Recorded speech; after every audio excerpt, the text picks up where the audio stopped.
안녕하세요. 성공예감 이대호입니다.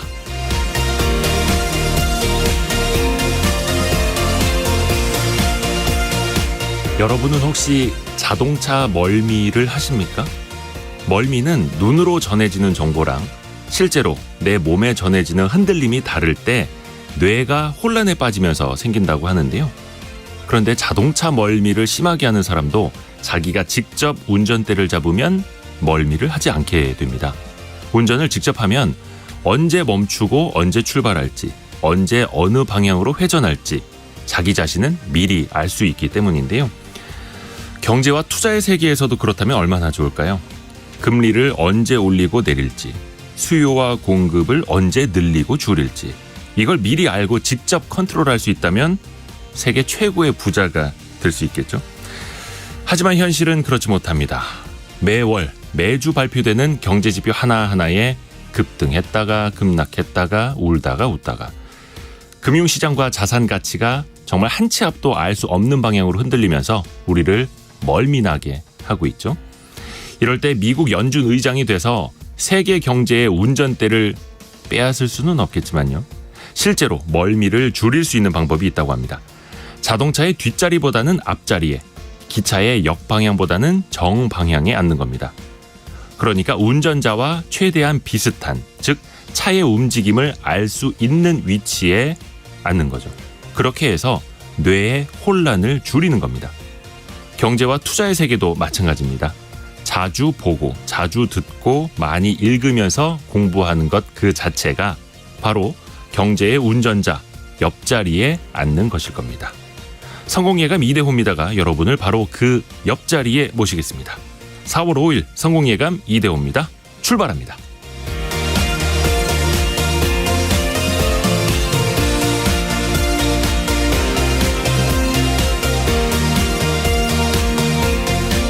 안녕하세요. Y스트릿 이대호 편집장입니다. 제가 경제 운전수는 아닙니다만 그래도 운전수 옆자리에 앉고자 하는 노력을 하고 있고 여러분도 함께 모시고 가고자 합니다. 요 며칠 미세먼지도 좀 심했고 특히 산불이 많아서 너무 걱정이었는데 그래도 오늘 식목일인데 반가운 비가 내리고 있습니다. 다만 또 걱정할 게 있는데요. 바람이 좀 강하게 불고 또 남해안, 제주도 지역에는 국지성 호우가 이제 쏟아진다고 하니까요. 낙석이라든지 산사태 등 조심하셔야겠습니다. 시설물 관리 또 안전사고에 더 유념해 주시길 바라겠습니다. 자, 오늘 시작과 동시에 경제상식 퀴즈 바로 내드리겠습니다. 세 글자인데요. 특허청에 이것을 전담하는 심사국이 만들어진다고 합니다. 그러니까 우리나라 핵심 산업인데 기술이 유출되면 안 된다. 이런 취지죠. 얼마 전에 삼성의 전 엔지니어가 중국 경쟁업체 이 기술을 빼돌렸다가 문제가 되기도 했었죠. 자동차, 휴대전화, 컴퓨터, 스마트폰, 심지어 밥통 이런 데도 안 쓰이는 데가 없습니다. 산업의 쌀이라고 불리기도 하고요. 힌트를 좀 드릴까요? 힌트? 우리나라 특히 이제 삼성전자가 전 세계에서 메모리 땡땡땡 분야 1위죠. 잠시 후 뉴스 브리핑을 들으시면은 아마 이 세 글자가 많이 언급이 될 것 같습니다. 와, 벌써 항상 1등을 좀 먼저 제가 말씀을 드릴게요. 1등. 홍순자님이 1등 하셨네요. 축하드립니다. 이렇게 정답뿐만 아니라 재미있는 오답도 저희가 많이 받겠습니다. 그래서 열심히 커피 쿠폰 쏴드리도록 하겠습니다. 청취율 조사 기간이어서 특히 그런 건 아니라는 거 다들 알고 계시죠? 저희의 마음을 많이 나눠드리겠습니다. 짧은 문자 50원, 긴 문자 100원이 드는 샵 9730 KBS 콩 어플로 많이 참여해 주세요. 그리고 유튜브를 통해서 스튜디오도 함께 지켜보실 수 있습니다. 성공예감 이대호입니다. 자주 검색하시면 성공이 가까워집니다.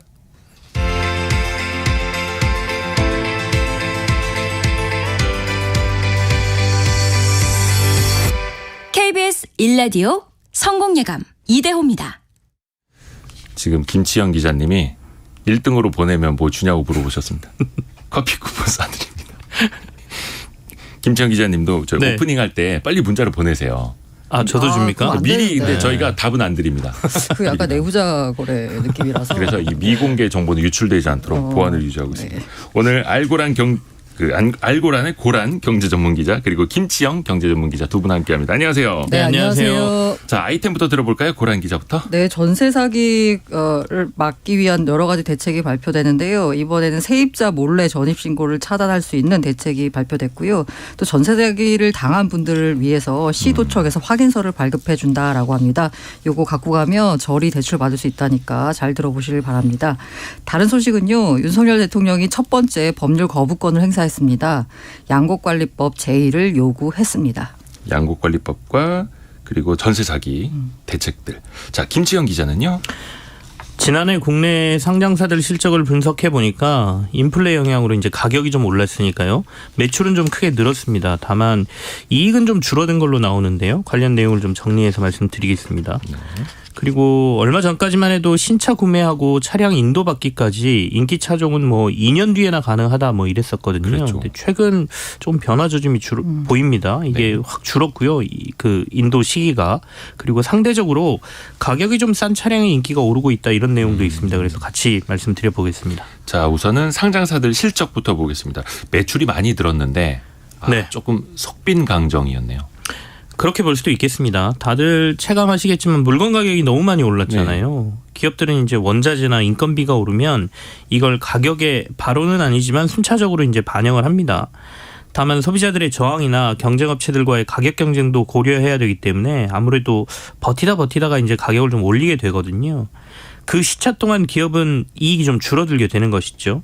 실제로 지난해 우리나라 코스피 상장사 600여 곳의 실적을 분석해 보니까 매출은 2,814조 9,183억 원. 이게 그 전년도 대비해서 21.3% 매출이 증가한 거예요. 그러니까 전년도에 2,319조 원 정도 매출이 나왔거든요. 하지만 그러면 이익을 얼마나 올렸냐. 그래서 영업이익을 봤더니 영업이익은 지난해 600개 기업의 총합이 159조 4,124억 원으로 전년보다 14.7%가 줄었다. 네. 순이익도 131조 5,148억 원으로 17.3%나 줄었더라 이런 얘기입니다. 우리나라 코스피 상장사의 이익이 줄어든 것은 2019년 이후에 3년 만이거든요. 그러니까 뭐 미치고까지는 아니지만 어쨌든 이익이 좀 줄어들었다라고 볼 수 있고요. 이제 코스닥 쪽으로 가면 상황은 조금 낫습니다. 코스닥 상장사들은 지난해 매출액이 189조 1천억 원 정도로 전년 대비 14.9%가 늘었고 영업이익도 12조 4천억 원으로 전년 대비 8.1%가 증가했거든요. 네. 근데 다만 순이익으로 보면 여러 가지 경비를 뺀 진짜 이익으로 보면 7조 3천억 원으로 같은 기간보다 14.5%가 감소했으니까 여기도 좀 이익이 줄었다 이렇게 볼 수 있는 것이죠. 코스닥 기업들은 영업이익은 그래도 괜찮았지만 순이익으로 보면은 실제로 남는 거는 없었다. 물건 없었다. 팔고 얻은 이익은 괜찮은데 그렇죠. 거기에 뭐 이자 내고 뭐 여러 가지 비용까지 제외를 하면 이익은 줄었더라 이런 얘기가 됩니다. 근데 일단 지표만 놓고 보면은 코스닥 상장사가 코스피 상장사들보다는 선방한 걸로 보이긴 하는데 네. 이건 좀 어떤 속내가 있을까요? 사실 전체 매출과 전체 이익을 합을 가지고 얘기하는 거라 네. 개별 기업들의 사정을 가지고 얘기하기는 좀 힘듭니다. 네. 그러니까 개별 기업으로 얘기하기는 좀 힘들거든요. 그래서 코스피가 더 안 좋았다 이렇게 이야기하기도 좀 힘든 게 우리가 이제 시험 보고 나서 반평균 내면 특출나게 잘하는 사람이 있거나 또는 그렇죠. 아주 시험을 못 친 사람이 있으면 반평균이 확 올라가거나 깎이거나 이러는 게 나오잖아요. 네. 그러니까 약간 그런 현상이 나왔다고 볼 수가 있는데 코스피 상장사 중에 유독 실적이 안 좋은 회사가 지난해에 있었습니다. 그게 바로 한전입니다. 한국전력. 네.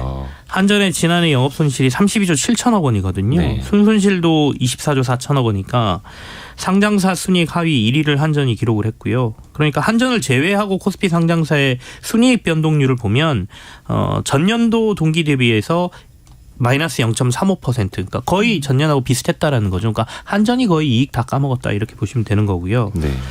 그러면 한전 빼고는 그래도 선방했구나 이렇게 평가할 수 있느냐? 또 그렇지도 않습니다. 아까 특출나게 잘하는 애 있으면 반평균 올라간다 그랬잖아요. 네.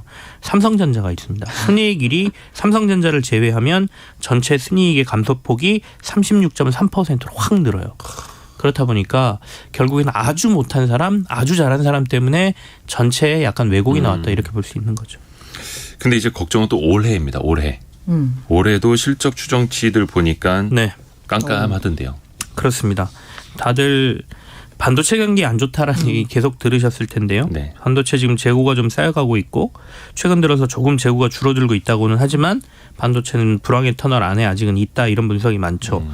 그렇다 보니까 올 들어서 무역 적자 규모가 계속 커지고 있다는 소식이 계속 들려옵니다.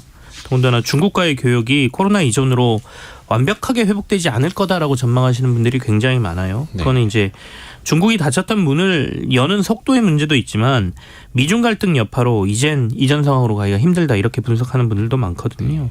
그래서 코스피 상장사들의 매출은 코로나19 사태 발생 이전인 2019년도에 마이너스 0.4%의 증가율 정도를 보였는데 2021년도에 15.1%로 크게 증가했고요.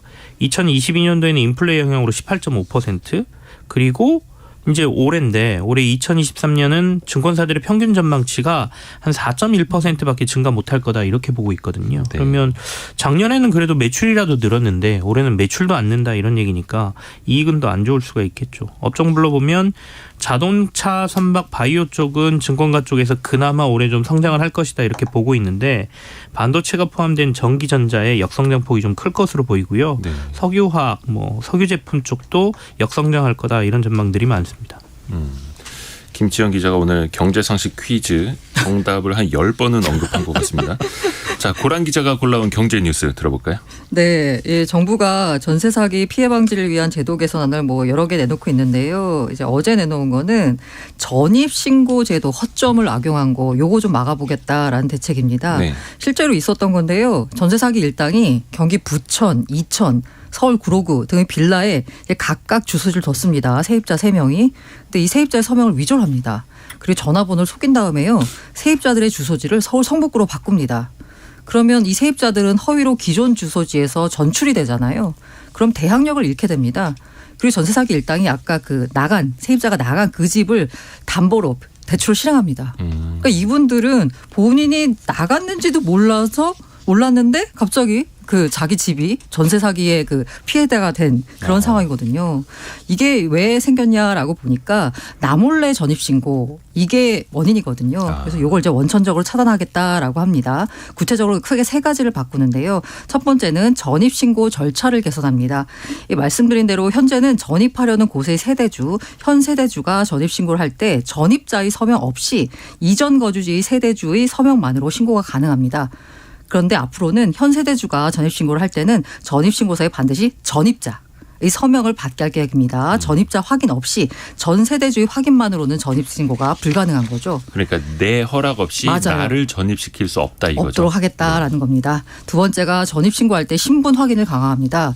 현재는 전입신고자에 대해서만 신분증을 확인하는데요. 앞으로는 신고자는 아니지만 전입신고서에 서명한 현 세대주 전입자의 신분증을 신분증 원본을 읍면동 주민센터에 주민센터에서 반드시 확인해야 합니다. 네. 다만 이게 이제 전세 사기 발생 우려가 적다라고 하면 어쨌든 전입신고를 빨리 신속하게 해야 되잖아요. 네. 그래야지 대항력이 빨리 생기니까. 그렇죠, 그것도. 그래서 현 세대주 및 전입자의 신고자의 가족이라면 신분증 원본 없이 행정정보 공동이용 하면 가족관계가 확인이 되잖아요. 네. 요걸 이제 확인할 예정이다라고 합니다.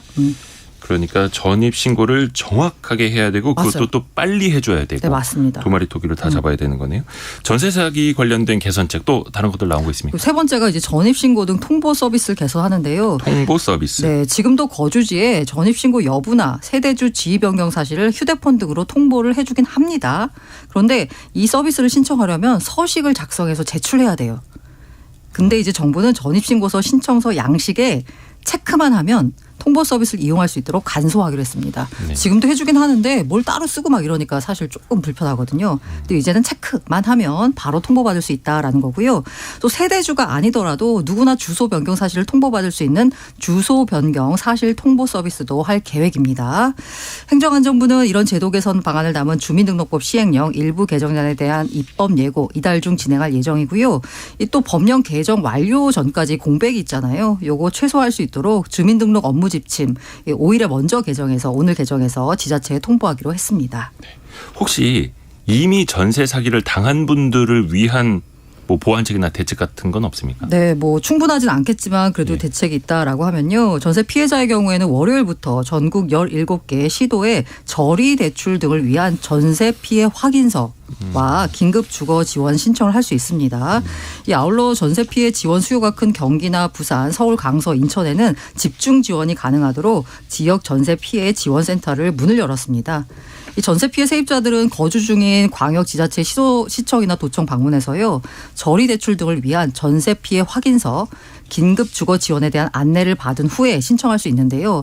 이사할 때 전세 피해 확인서나 증빙서를 5대 시중은행에 제출하면요. 금리 1에서 1%대의 저리 대출 신청이 가능합니다. 이때 이제 증빙 서류가 뭐냐라고 하면 계약 종료 후에 1개월이 지났는데도 보증금을 돌려받지 못했거나 임차 건물이 경매나 공매 낙찰로 임차권이 소멸되었는데 보증금 돌려받지 못했음을 증빙한 서류 이게 있습니다. 네. 이거 어떤 서류인지는 안심전세 포털에서 확인 가능하십니다.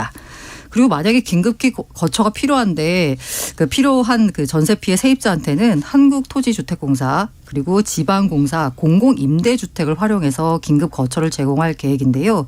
신청을 위한 자세한 안내사항은 전세피해 지원센터나 아니면 광역지자체에서 안내받을 수 있고요. 아니면 그냥 안심전세 포털 하고 치면은 홈페이지 하나가 연결되거든요. 네. 거길 보시면 자세하게 안내가 나와 있습니다. 안심 전세 포털 6글자 기억해야겠네요. 자, 김채영 기자. 네. 작년 초 정도까지만 해도 사실 돈 있어도 차를 살 수가 없다. 차 사려면 몇 년을 기다려야 된다. 막 이런 좀 하소연들 많았었는데 지금 상황이 많이 달라졌어요. 그렇습니다. 한때 뭐 말씀하신 대로 2년 반 정도 네. 출고하는데 걸린다 뭐 이런 얘기가 인기차종 같은 경우에 있었거든요. 근데 출고 대기가 지금 한 7개월로 대폭 줄어든 것으로 나타나고 있습니다. 그러니까 처음에 차량이 이렇게 출고가 잘 안 됐던 거는 차량용 반도체 수급난이라고 했었거든요. 네. 그게 이제 비교적 조금 완화가 됐고요. 거기에다가 이제 고금리, 그러니까 인플레로 인한 가격 상승 이런 것들이 차량 구매에도 영향을 미치고 있는 거죠. 차량 가격이 좀 많이 올랐거든요. 현대기아차, 그러니까 국내차에 지금 한해서 제가 말씀드리는 겁니다. 네. 현대기아차 차종별 예상 납기표를 보면 4월 현재 하이브리드 차하고 전기차를 제외한 내연기관차를 계약할 경우에 차를 인도받기까지 걸리는 기간이 평균 3주에서 7개월 정도로 많이 줄었습니다. 네. 인기가 높아 대기 기간이 긴 하이브리드 차와 전기차를 포함해도 인도 기간은 최장 10개월 정도로 보이거든요. 6개월 전만 해도 말씀드리는 것처럼 짧게는 2개월이었는데 길게는 30개월까지 인도 기간이 걸렸었습니다. 특히 요즘은 인기 차종이 SUV예요. 네. 그리고 전기차도 꽤 인기가 많아서 네. 이런 것들은 1년 안에는 절대 안 나온다. 뭐 이런 말까지 있었거든요. 네. 네, 가장 인기 있는 현대차 고급 SUV 차량이 얼마 전에 30개월 기다려야 했던 게 7개월로 23개월이나 줄었고 전기차 모델들도 이젠 6개월이면 차량 출고가 가능하다 이렇게 얘기가 되고 있습니다. 그러니까 작년이나 재작년에 그런 분들도 많았더라고요. 워낙 한 1, 2년 이상 기다려야 된다 하니까 매장 여기저기에 동시에 계약을 다 해놓는 거예요. 맞아요. 왜냐하면 자동차 계약은 구속력이 없거든요. 계약금도 안 걸고 뭐 10만 원 걸었다가도 포기하면 다시 돌려주니까. 그래서 그런 일종의 가수요가 많았는데 가수요가 많이 빠지는 것 같고. 근데 진짜 수요도 또 많이 줄었다고도 볼 수 있을 거 아니에요. 그렇습니다. 말씀하신 것처럼 이제 진짜 수요가 줄어든 이유는 차량 인도가 늦어지는 것도 있겠지만요. 근데 반도체 수급 문제 뭐 이런 것들 때문에 이제 출고 시기가 계속 늦어지니까 네. 뭐 이런 것도 있겠지만 경기가 안 좋아지고, 그러니까 돈벌이가 좀 힘들어졌고, 그다음에 금리가 많이 올랐고, 그렇죠. 그러니까 차량을 그냥 목돈 주고 그냥 사시는 분들 많지 않지 않습니까? 대부분 할부를 끼고 사는데 그렇죠. 할부 금리가 꽤 많이 올랐습니다. 그리고 차량 가격 자체도 뭐 철판 가격 상승부터 시작해서 여러 가지 원자재비 때문에 오르고 있는 이른바 카플레이션 영향도 무시할 수가 없는데요.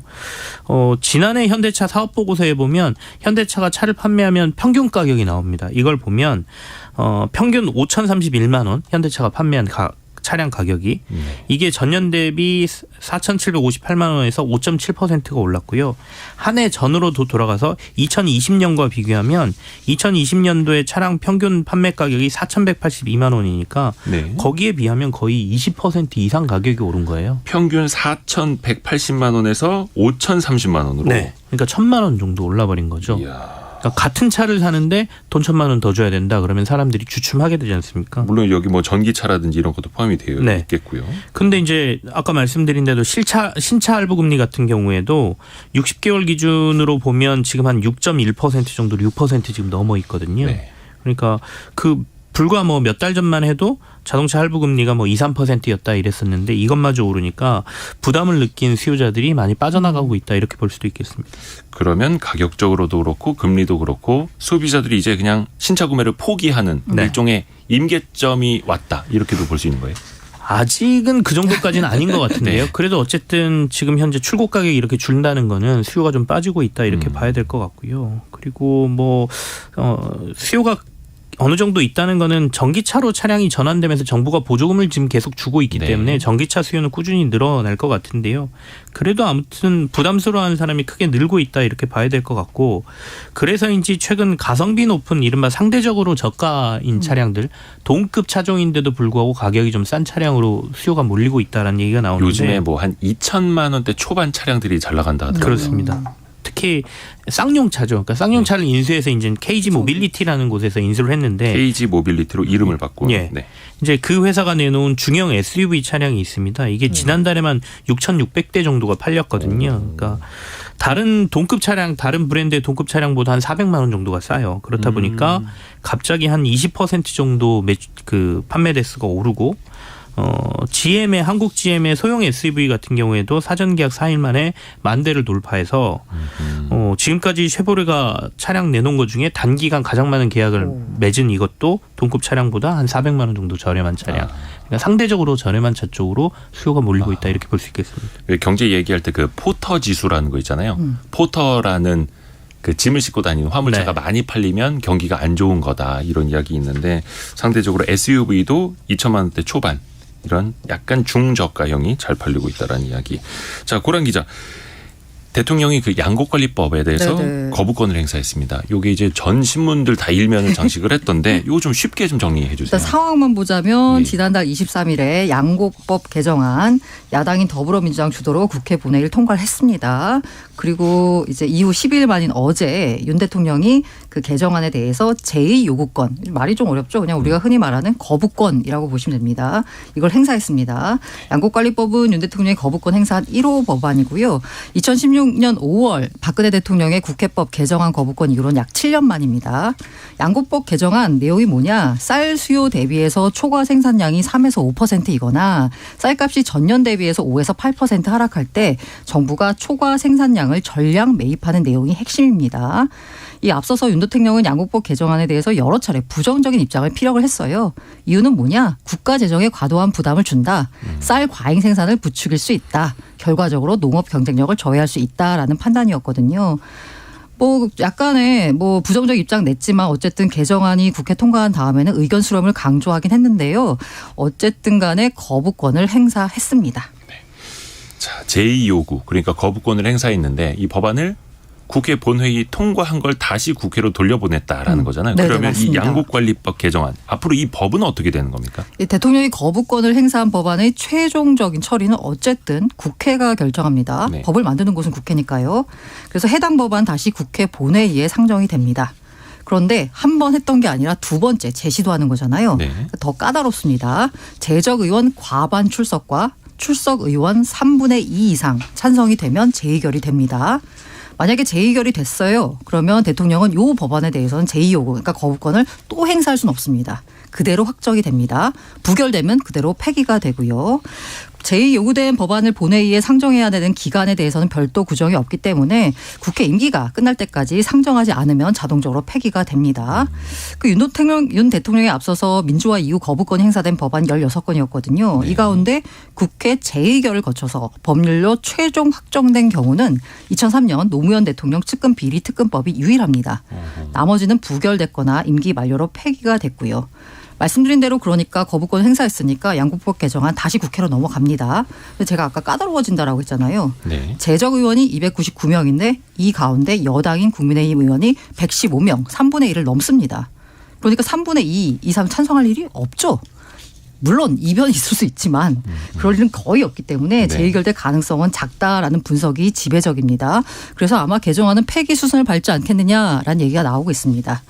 이 한편 농식품부는 내일 민당정 간담회를 열어가서요. 양국관리법 제2요구 후속 대책을 논의한다라는 방침입니다.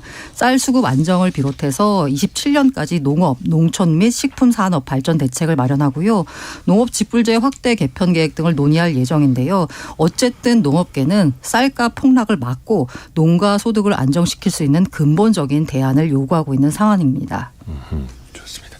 오늘 알고란 고란 경제 전문 기자 그리고 김치형 경제 전문 기자 두 분 고맙습니다. 네, 네, 감사합니다.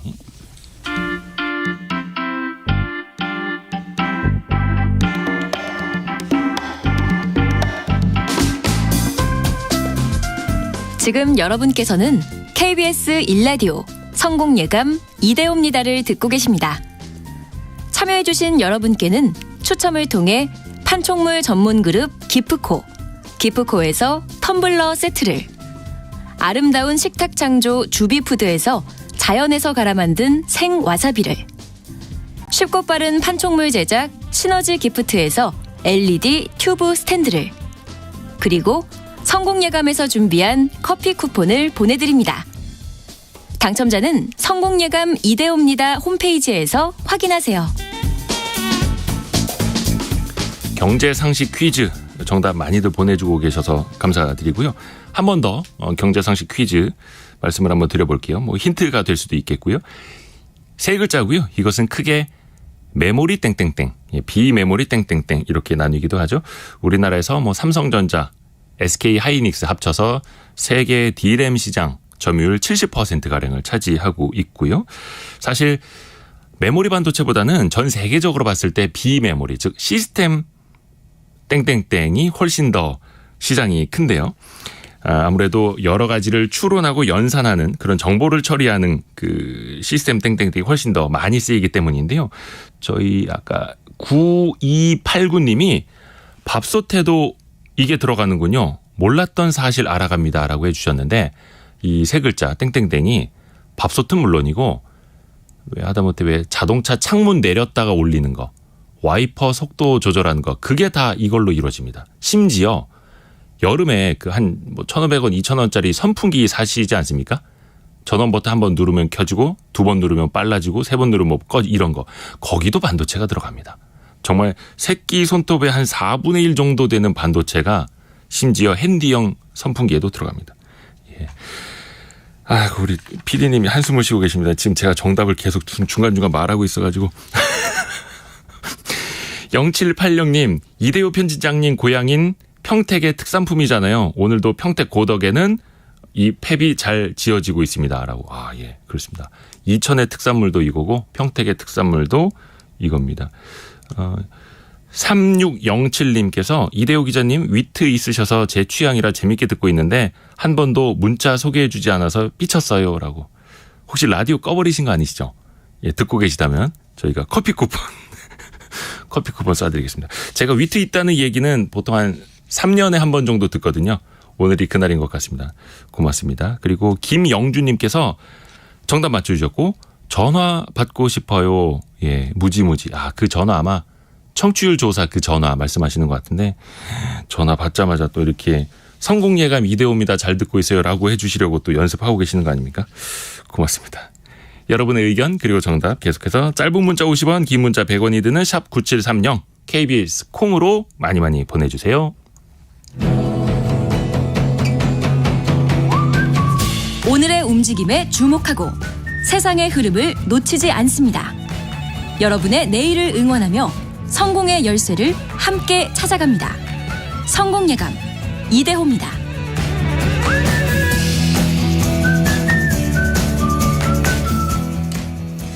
각종 SNS, 많은 구독자 혹은 팔로워를 보유하고 있는 사람들을 인플루언서라고 하죠. 말 그대로 영향을 주는 사람, 영향을 끼치는 사람이라는 뜻인데요. 어떤 옷을 입느냐, 뭘 먹느냐, 어디를 가느냐, 뭘 사진을 찍어서 어디에 올렸느냐, 이거 하나하나가 관심의 대상이 되기도 하죠. 최근에 이런 분들이 또 뉴스에도 많이 등장을 합니다. 광고, 뭐 상품 판매도 활발하긴 한데 또 그만큼 부작용, 뭐 법적인 문제에 걸리는 케이스들도 좀 있고요. 오늘 인플루언서 시장의 현 주소를 한번 체크해 볼 텐데요. 디지털 문화 심리학자 건국대학교 이승윤 교수 연결해 보겠습니다. 이승윤 교수님 안녕하세요. 예, 반갑습니다. 이승윤입니다. 예, 반갑습니다. 너무 감사합니다. 아유, 예. 감사합니다. 혹시 그 인플루언서에 대한 정의를 좀 먼저 내렸으면 좋겠는데 요즘은 이게 굉장히 활용하는 분들이 다양하잖아요. 어디부터 어디까지를 인플루언서라고 할 수 있을까요? 예, 사실은 뭐 인플루언서 시장이 지금 많이 성장을 했죠. 근데 이제 처음에 이제 인플루언서 이제 어떤 시장이 등장을 했을 때 네.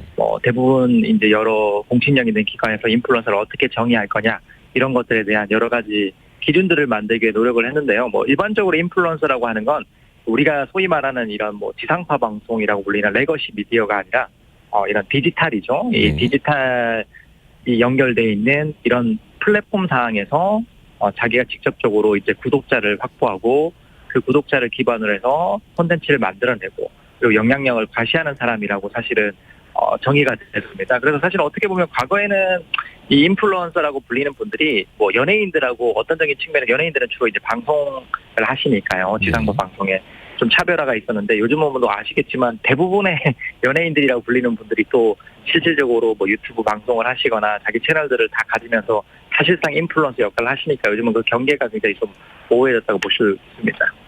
네. 근데 이제 많은 분들이 인플루언서에 대해서 호기심도 갖고 있고 한번 나도 돼보고 싶고 근데 인터넷 검색하면은 팔로워 10,000명 모으는 법, 뭐 하루 2시간 투입해서 월 1,000 버는 법, 뭐 이런 강의라든지 이런 거 많이 나오거든요. 이게 사실 마음만 먹으면 이렇게 될 수 있는 건지 이게 배운다고 될 수 있는 건지 좀 어떻게 보세요, 교수님?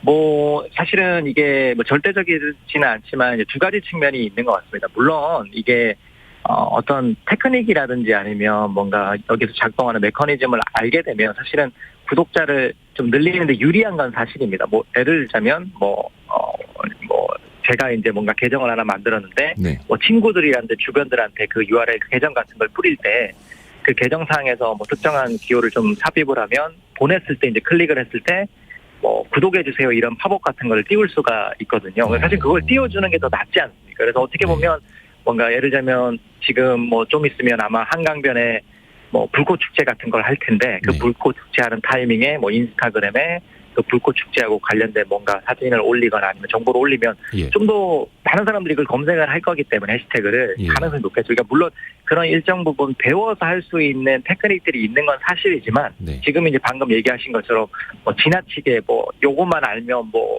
금방 뭐 1만 명을 확보할 수 있다, 2만 명을 확보할 수 있다.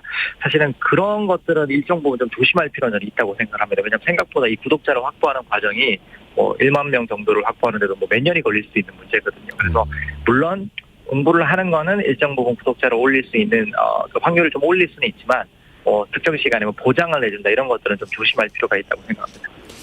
우리나라 같은 이제 학원 산업은 어디서든 발달을 하다 보니까 SNS 그렇죠. 인플루언서 학원 사업도 이렇게 좀 발달을 하는 것 같습니다.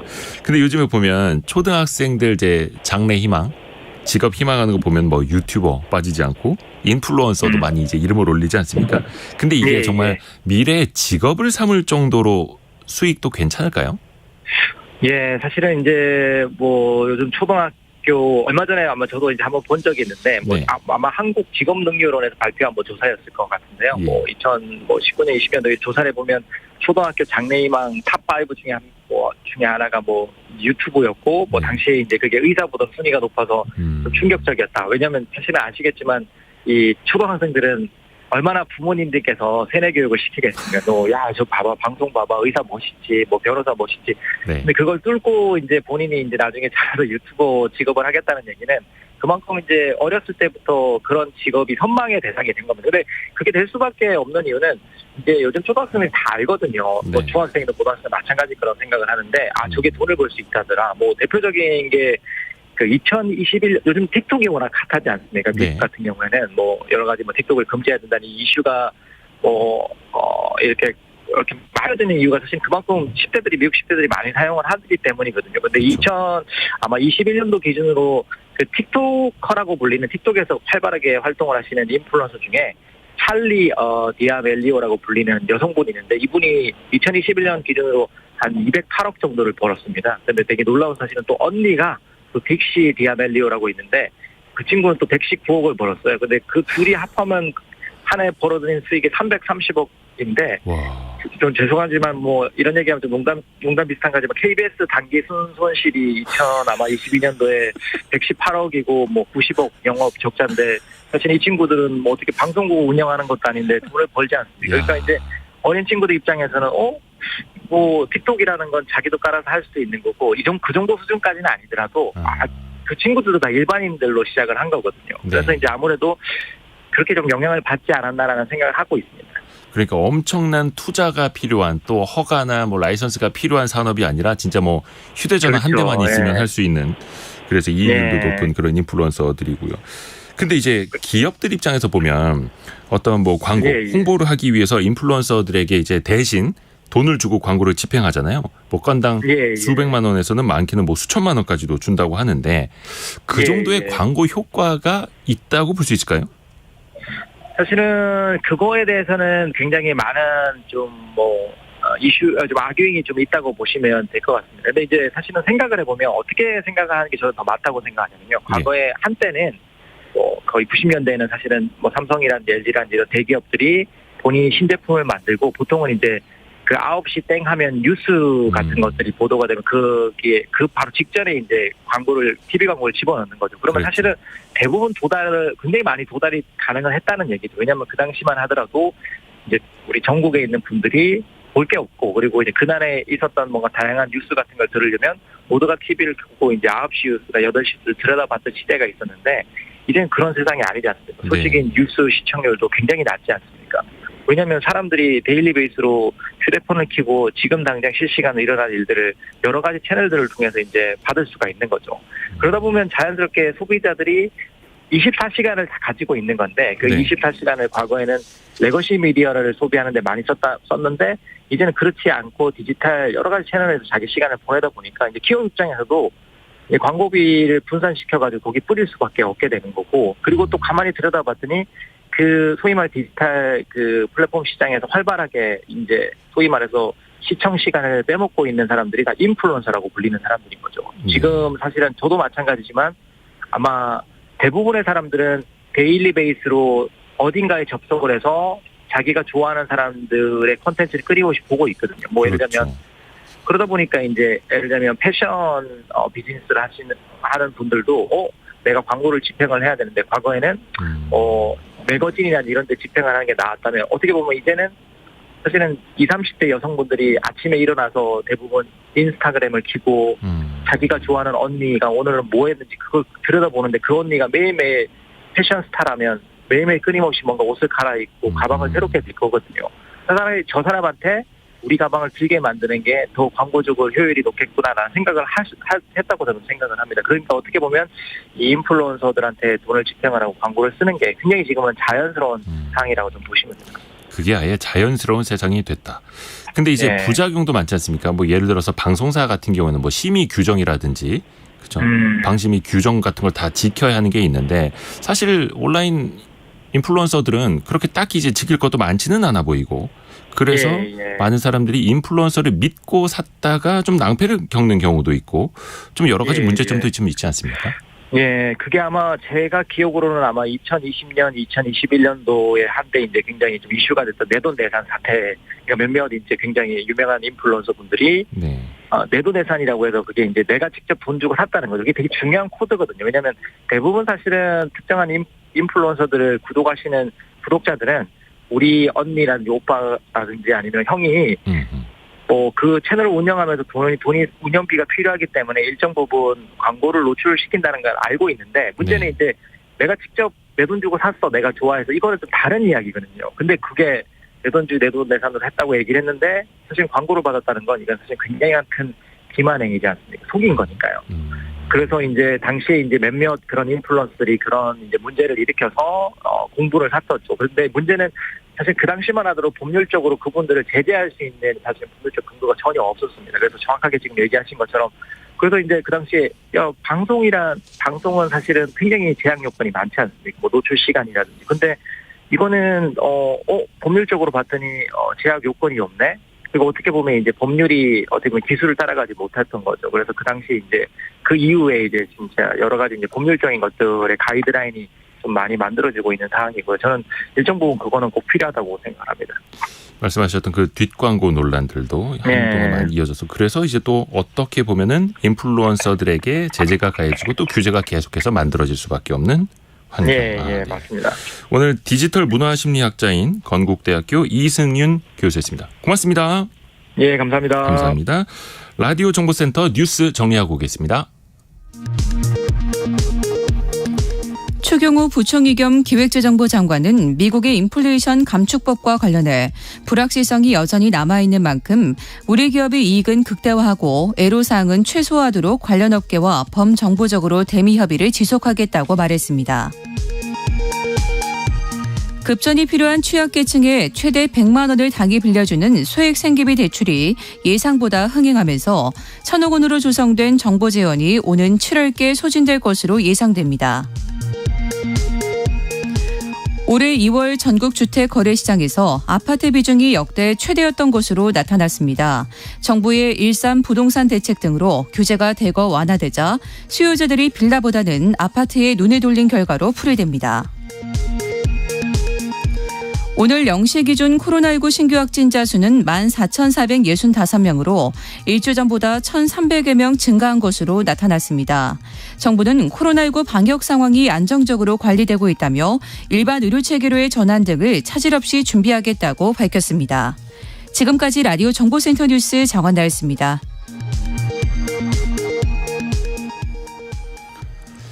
앞에서 인플루언서 흐름, 시장 이런 거에 대해서 한번 배워봤고 계속해서 참 세상의 변화를 우리가 배워야 됩니다. 따라가야 됩니다. 또 앞서가야 됩니다. 이번에는 소비시장의 변화를 살펴보는 시간이죠. 트렌드 팔로우. 서울대학교 소비트렌드 분석센터 전미영 연구위원입니다. 안녕하세요. 안녕하세요. 네, 오늘은 색인 관계에 대해서 말씀해 주신다고 들었거든요.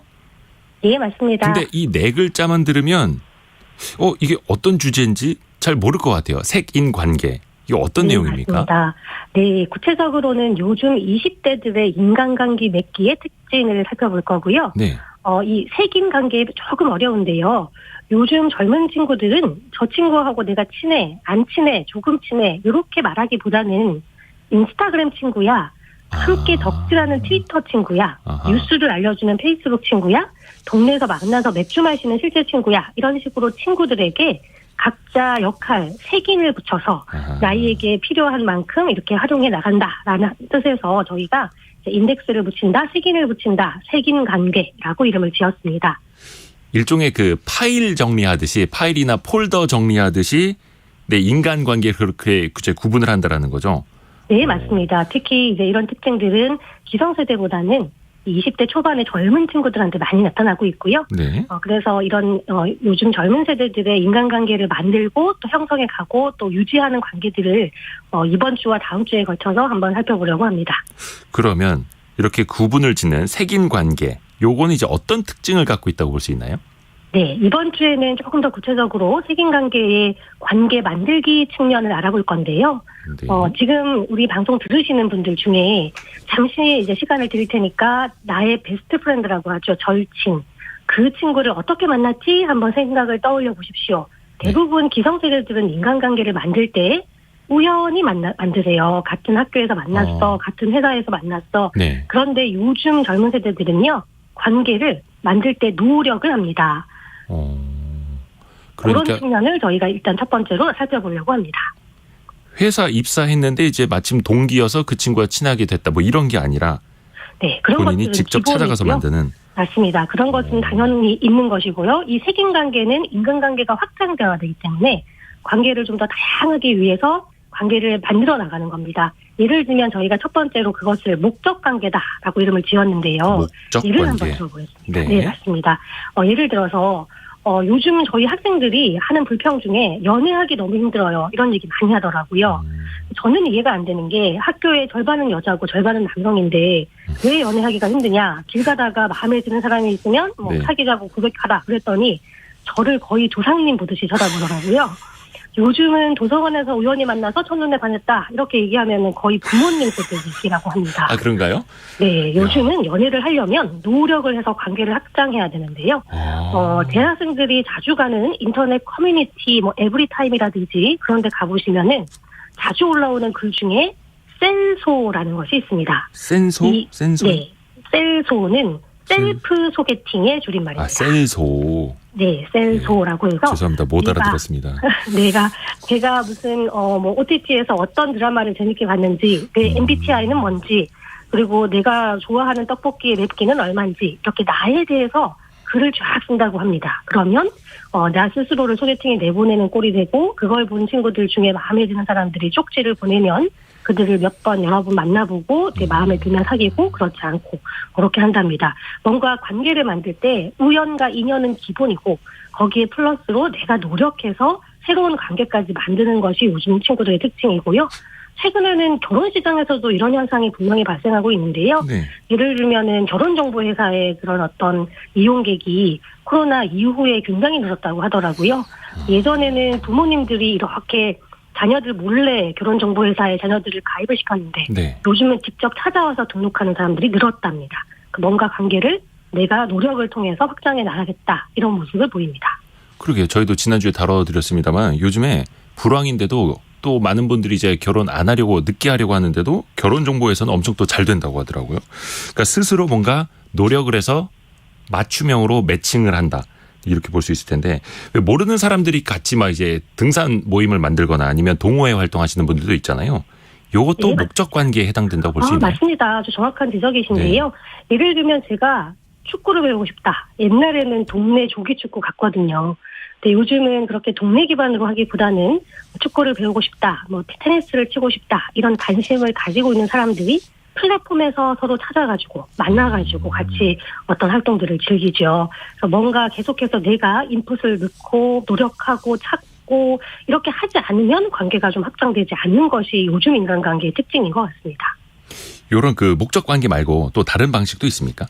네, 또 다른 방식은 저희가 랜덤 관계다라고 이름을 붙였는데요. 랜덤이요? 예, 한마디로 우연을 조금 더 확장해서 거의 뭐 완전한 우연에 기댄다 이렇게 말씀드릴 수 있겠습니다. 네. 요거는 아시는 분들이 꽤 있으실 것 같은데요. 그 아이폰이라는 스마트폰을 쓰시는 분들 중에 에어드롭 놀이라는 것이 있습니다. 네. 같은 동기계를 가진 사람들끼리 서로 모르는데도 불구하고 주변에 있으면 내 스마트폰에 있는 사진이나 뭐 글 같은 거를 보내줄 수 있는 기능이라고 합니다. 네. 뭐 지하철에서 버스에서 길 가다가 같은 내가 모르는 사람이라도 같은 유저들이 있으면 뭐 재미있는 뭐 인터넷 사진이라든지 이런 것들을 보내주는 그런 놀이가 있다고 하는데 물론 그걸 통해서 뭐 그 사람과 인간관계를 맺겠다는 아니겠지만 아주 휘발적인 관계지만 그런 어떤 우연한 관계에서 재미를 찾는 이런 사람들도 증가하고 있고요. 네. 이거보다 조금 더 와닿는 사례는 아마 오픈 채팅일 겁니다.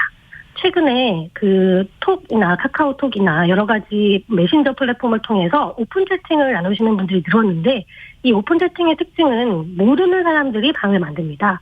관심사를 기반으로 모르는 사람들이 이렇게 방을 만들기 때문에 그 방 안에는 나이도 다양하고요. 연령도 다양하고 뭐 직업도 다양하고 이 지인 중심이 아니라 익명의 타인과 관심사 중심으로 그 방을 만들어서 서로 대화를 하고 또 그 대화가 끝나면 그 방은 폭파가 된다고 해요. 그 방이 사라지는 거죠. 그래서 뭔가 모르는 사람과 순간적으로 인간관계를 맺고 즐기고 또 그 사람들과 관계를 이어가진 않고 그대로 사라져버리는 이런 휘발적인 관계, 이런 랜덤 관계도 요즘 젊은 세대들이 좋아하는 관계 중에 하나인 것 같습니다. 요즘은 뭐 랜덤 채팅 많이들 하신다고도 하고 그럼 이런 랜덤 관계 그러니까 모르는 사람들하고 이런 관계를 맺으려는 뭐 특별한 좀 목적이나 이유가 있을까요? 네, 이런 목적 관계나 랜덤 관계 같은 여러 가지 새로운 인간관계를 맺는 방법이 나타나는 이유를 저는 가장 중요하게 생각하는 이유는 이 기존의 친구들과 생애 주기가 점점 달라지고 있기 때문이다라고 말씀을 드리겠습니다. 생애 주기가 달라진다. 예, 예전에는 같은 나이 친구들이 학교도 같이 갔고요. 졸업하고 취업도 같이 했고요. 또 결혼과 출산도 유사한 기간에 했거든요. 그러니까 관심사가 서로 비슷하니까 정보도 교환하고 서로 도움도 주고 그렇게 친구 관계를 만들었다면 요즘은 제 주변만 해도 벌써 결혼해서 아기가 중학교에 간 친구도 있고요. 아직 결혼하지 않고 싱글 라이프를 즐기는 친구도 있고요. 네. 이제 막 나와가지고 신생아를 키우는 친구도 있고요. 이렇게 생애 주기의 어떤 과제들이 친구들 사이에 굉장히 달라졌습니다. 그러다 보니까 친구를 만드는 방식을 기존 방식으로만 할 수는 없는 것 같고, 뭐 온라인이라든지 새로운 형태의 매체를 바탕으로 다양한 형태로 관계를 만들어 가는 것 같습니다. 재밌는 것은요. 미국의 경제사회학자 마크 그레노베터가 발표한 논문에 따르면 아주 친한 관계보다는, 아주 강한 연결보다는 약간 잘 모르는 친구인데 조금 아는 친구 있죠. 이런 네. 약한 연결이 오히려 제가 살아갈 때 좋은 도움될 만한 정보를 더 많이 준답니다. 예를 들어 구직 기회, 제가 뭔가 일자리를 구하고 있어요. 그런데 제가 너무나 친한 제 소수의 친한 친구들로만 구성된 네트워크는 서로 너무 비슷하기 때문에 서로 주고받을 정보가 없는 거죠. 아하. 그런데 약간 거리를 두고 조금 아는 이런 약한 연결의 관계에서는 서로 다른 지역에 살기도 하고 다른 업종에 종사하기도 때문에 아하. 오히려 저에게 정보를 주고 저에게 도움을 줄 수 있는 기회도 많아진다. 이런 형태의 이론도 있습니다. 그러니까 같은 동네에서 자라왔고 같은 거 전공한 친구들보다 약한 연결로 맺어져 있는, 그러니까 그 일에 종사하는 사람에게 내가 직접 정보를 얻을 수도 있고 이런 것처럼 훨씬 더 넓게 이제 뻗어 나갈 수 있겠네요. 혹시 요거를 산업이나 마케팅 측면에서 좀 활용할 수도 있을까요? 방법이 있을까요? 네, 저는 앞으로 기업들이 앞서 말씀드린 그런 어떤 새로운 관계 맺기 방식을 우리 산업에 한번 적용해보면 어떨까 이런 생각이 들어요. 네. 요 기능 아시는 분들이 거의 없으실 텐데요. 국내 한 가전업체에서 지난 8월부터 출시하고 있는 스마트 TV에는요. 채팅 기능이 들어가 있습니다. 텔레비전 보면서 전 세계 누구와도 한글로 채팅할 수 있는 기능이 TV에 아예 들어가 있습니다. 그래서 제가 한번 그걸 써봤는데요. 주말 드라마를 보면서 모르는 사람들과 TV에서 채팅하면서 드라마를 보니까 의외로 재밌더라고요. 네. 이거는 조금 극단적인 사례지만 뭔가 우리의 고객들이 우리 제품과 브랜드를 활용해서 새로운 인간관계를 만들고 또 관계를 확장할 수 있도록 지원하는 것, 여기서도 아이디어를 한번 얻어보시면 좋겠습니다. 지금 KBS 콩이나 유튜브로 성공예감 들으시면서 채팅하시는 분들도 거기에 포함될 수 있겠네요. 네, 맞습니다. 오늘 서울대 소비트렌드 분석센터 전미영 연구위원에게 들어봤습니다. 고맙습니다. 예, 감사합니다. 감사합니다. 저희 잠시 후에 뉴스 듣고요. 요즘에 그 기후 위기, 이게 참 위기기는 한데 또 이걸 투자를 해서 또 부를 늘릴 수 있는 방법도 있다고 합니다. 기후테크 이야기 잠시 후에 이어가 보겠습니다. 10시 5분에 돌아옵니다.